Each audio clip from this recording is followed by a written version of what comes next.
రాష్ట్రం ఏర్పడి దాదాపు 10 సంవత్సరాలు దాటుతున్నప్పటికి కూడా తెలంగాణ ఉద్యమంలో కీలకంగా పనిచేసి తెలంగాణ ఏర్పాటులో క్రియాశీలకంగా ఉన్నటువంటి జర్నలిస్టులకు నేటికి కూడా నిర్లక్ష్యానికి గురవుతున్నారు. అప్పటి కేసీఆర్ టీఆర్ఎస్ ప్రభుత్వం ఎన్నో మాటలు చెప్పింది, అయినా కూడా జర్నలిస్టులకు ఒక్క హామీని కూడా నెరవేర్చిన దాఖలా లేదు. మా ప్రభుత్వం వచ్చిన తర్వాత జర్నలిస్టులకు పూర్తిస్థాయి న్యాయం చేస్తాము, ఇళ్ల స్థలాలు ఇస్తాము, వాళ్ళ హక్కులన్నింటినీ కూడా నెరవేరుస్తామని చెప్పి హామీలు ఇచ్చి ప్రభుత్వంలోకి వచ్చినటువంటి రేవంత్ రెడ్డి ప్రభుత్వం నుండి కాంగ్రెస్ ప్రభుత్వం కూడా జర్నలిస్టులని ఏ కోశాన్ని కూడా పట్టించుకున్న పాపాన పోవట్లేదు. జర్నలిస్టులని నిరాదరణకు నిర్లక్ష్యానికి గురి చేస్తున్నది. మేము ఈరోజు తెలంగాణ వర్కింగ్ జర్నలిస్ట్ ఫెడరేషన్ రాష్ట్ర కమిటీ పిలుపు మేరకు సూర్యాపేట జిల్లా కమిటీ పక్షాన మన సూర్యాపేట కలెక్టరేట్లో కలెక్టర్ గారికి ఒక వినతి పత్రం ఇవ్వడం జరిగింది. అయ్యా, చాలీచాలని జీతాలతో అరకొర బతుకులతో జర్నలిస్టులందరూ కూడా చాలా దయనీయమైనటువంటి జీవితాన్ని జీవిస్తున్నారు.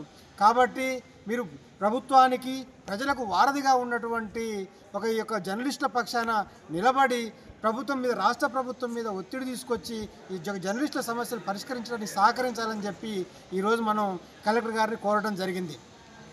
మనకు సుప్రీంకోర్టు తీర్పు ఉన్న నేపథ్యంలో, సుప్రీంకోర్టు తీర్పు ఇళ్ల స్థలాల విషయంలో వచ్చిన నేపథ్యంలో మీ యొక్క రాష్ట్ర సర్కారు మీకు ఒకటే విజ్ఞప్తి చేస్తున్నాం. మీరే సుప్రీంకోర్టులో రివ్యూ పిటిషన్ వేసి ప్రభుత్వంగా వాదనలు వినిపించి జర్నలిస్టుల పక్షాన అనుకూలమైనటువంటి తీర్పు వచ్చి అందరు జర్నలిస్టులు కూడా ఇళ్ల స్థలాలు ఇచ్చే విధంగా మీరు ప్రయత్నం చేయాలని చెప్పి ఈ రాష్ట్ర ప్రభుత్వాన్ని మేము కోరుతున్నాం. అదేవిధంగా గతంలో ఇచ్చినటువంటి హెల్త్ కార్డులు ఏ హాస్పిటల్లో కూడా సరిగ్గా పనిచేసే విధానం లేదు. కాబట్టి జర్నలిస్టులందరికీ కూడా హెల్త్ ఇన్సూరెన్స్ సౌకర్యం తీసుకొచ్చి ప్రీమియాన్ని ప్రభుత్వమే చెల్లించి అన్ని కార్పొరేట్ ఆసుపత్రుల్లో నాణ్యమైనటువంటి వైద్యము జర్నలిస్టులకు అందే విధంగా చర్యలు తీసుకోవాలని చెప్పి మేము ఈరోజు రాష్ట్ర ప్రభుత్వాన్ని కోరుతున్నాం. అదేవిధంగా అక్రిడేషన్ కార్డులు ఇంతవరకు ప్రభుత్వం ఏర్పడి దాదాపు సంవత్సరం దాటిపోయినప్పటికీ కూడా ఇంతవరకు కూడా కొత్త అక్రిడేషన్ కార్డులు ఇవ్వలేదు.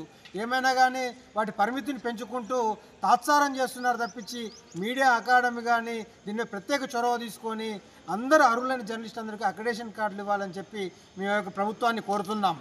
అదేవిధంగా జర్నలిస్టుల భద్రత చాలా కేంద్ర రాష్ట్ర ప్రభుత్వాల స్థాయిలో కూడా జర్నలిస్టుల భద్రత చాలా గాల్లో దీపంగా మారింది.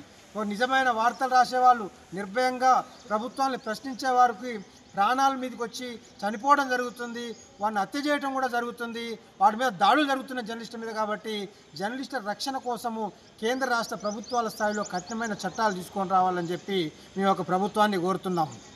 అదేవిధంగా పెన్షన్ స్కీము దాదాపు తమ జీవితం మొత్తం కూడా ఈ సమాజ సేవకు వినియోగిస్తున్నటువంటి జర్నలిస్టులు ఒక జీవిత చరమాంకంలో ఆర్థికంగా ఒడిదుడుకులు ఎదుర్కొనే పరిస్థితి ఉంది. కాబట్టి ఇతర రాష్ట్రాల్లో ఇచ్చినంత విధంగా మనకి ఇక్కడ కూడా తెలంగాణ రాష్ట్ర ప్రభుత్వము పెన్షన్ విధానాన్ని జర్నలిస్టులకు తీసుకురావాలని చెప్పి మేము కోరుతున్నాము.